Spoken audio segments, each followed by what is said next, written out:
Little did I know that the first 6 years of my life, I was already learning to become a leader. I didn't realize it at the time, obviously, being 6 years old. Who would think that your leadership skills are being tested? But I'm the oldest of five, and we're all within 6 years of each other. And so I really was born into a leadership role, and I had no idea. As I grew up, thinking about my parents on where they came from and what we were all brought into, it just amazes to me to see what has transpired in our lives. In those first 10 years, I always say to my parents, I was like, man, I cannot believe we were in diapers, or you were dealing with diapers for 10 years. And when I think about it, I was bitching, whining, and complaining of just my kids of being in diapers just for like a couple of years, let alone 10. And so I reflect many times about my family and my parents and how I was brought up and how I became the person I am today. It was because from those 6 years of being born into a leadership role as being the oldest. And to this day, I still lead. Sometimes we don't all get along, but I just think that that's part of being a family. You're never always going to get along with your brothers and sisters. You're not always going to get along with your parents. But at a young age, I was learning how to overcome adversity. I was learning how to deal with like no showers, to like had to wait in line, how to cut wood, how to have that for the winter, and how to prepare, how to farm, how to harvest. I started at a very young age working on the farm, mowing the yard, feeding the chickens, taking care of the cows, watering, carrying 5-gallon buckets of water. People used to say to me, man, how'd you get so strong? Like, what gym do you go to? I said, I worked on a farm. But little did I know that that was carving me to be the person that I am today. Little did I know that it was carving me to understand adversity, to overcome challenges that I would later face in my future.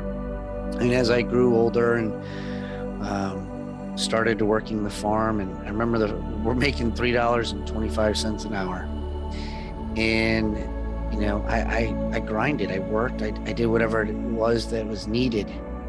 And when I was 13 and offered the position, I also realized that I couldn't even get working papers. And so I was depressed and I was like, man, how come I can't work? And then a defining moment came into play that I didn't accept that. I was just like, well, no, there's gotta be a way. And at the time, I didn't realize I was preparing myself to become relentless.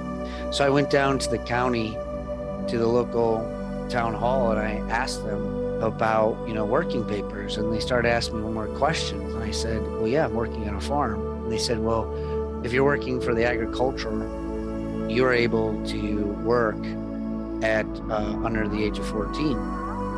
And so I was able to get my working papers. And that's how I started to understand, or reflecting back, of how to become relentless, to be able to continue to fight for what you want, to continue to fight for your dreams, to continue to fight for your passions.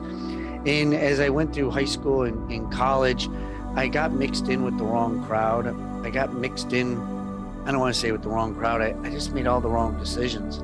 I wasn't too sure, I didn't have guidance. I didn't understand where it was that I was supposed to do, because my brain was still developing. I was still trying to find my own self. And I loved my parents to death, but I was taught a limiting mindset.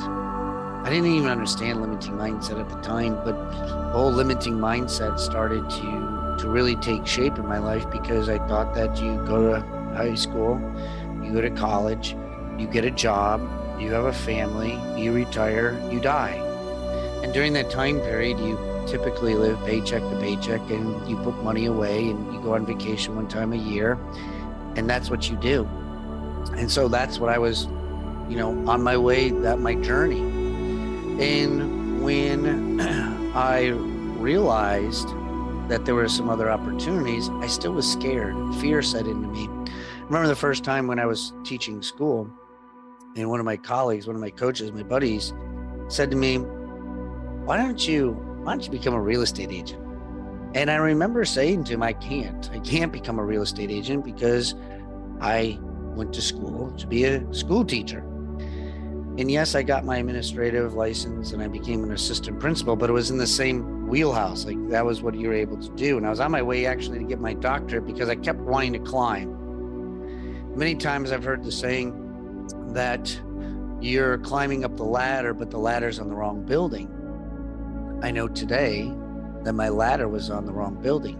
Even though I needed to understand how to climb up a ladder and how to grow, I was on the wrong building. I didn't know really what I was doing because I didn't have guidance. Because in life and in school, they don't give you, there's no like life class. Like, hey, let me share with you about leadership, adversity, facing fears, overcoming challenges, guidance in the direction to explore avenues and going into your uncomfortable position. Like there's no class for that. And I think it's a lab called life.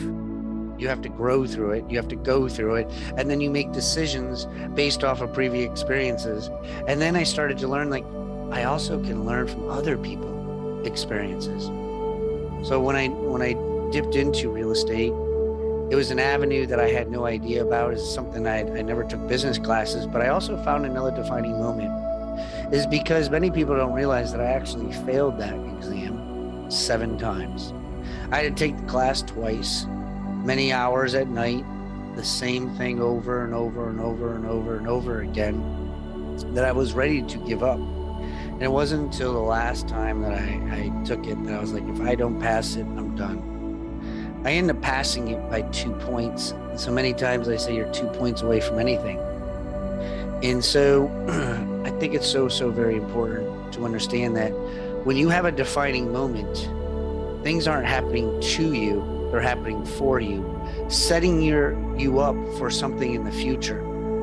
And so all these moments and all these defining moments were setting me up for the future, helping me get to the position I am today, helping me to carve out my real estate business, to be able to understand how to be able to buy and sell and communicate and talk and overcome adversities. And then it about 7 years into my real estate career, I lost my real estate license. Another defining moment to me that set the stage of overcoming really real life problems, being sued, being with the lawyers, having your license almost taken from you. But at that moment, I started to find out more and more about myself, that I had that relentlessness. I had that tenacity to continue to fight, to continue to move on, to continue to keep growing and going. And so today, when I look back at all these moments, all these things that I thought were happening to me, they were happening for me. And it has helped me build a successful real estate business. It has helped me have this life coaching program, this real estate coaching program, this entrepreneur coaching program. It has helped me to overcome conflict and attorneys and battles that we all face. It has helped me to have 2 beautiful kids. I have a 4-year-old, I have a 10-year-old, Bryce and Brielle. Yet I might not have the marriage that looks like you see in a picture. It might not be organized. It might not be how you read in a fairy tale, but it is who I become. It is me. It has allowed me the opportunity to help many people. I've overcome alcoholism. I've overcome addiction, being in a working addiction, in substance addiction. It has helped me to understand and appreciate life, my gratitudes, reading 10 pages every day, disciplines, habits, and behaviors, all these things that I didn't know God was setting them up for me. He was making me have lessons for the blessings that I am now able to endure. And I know I have more along the way. I have many more lessons, but that is what it's called life.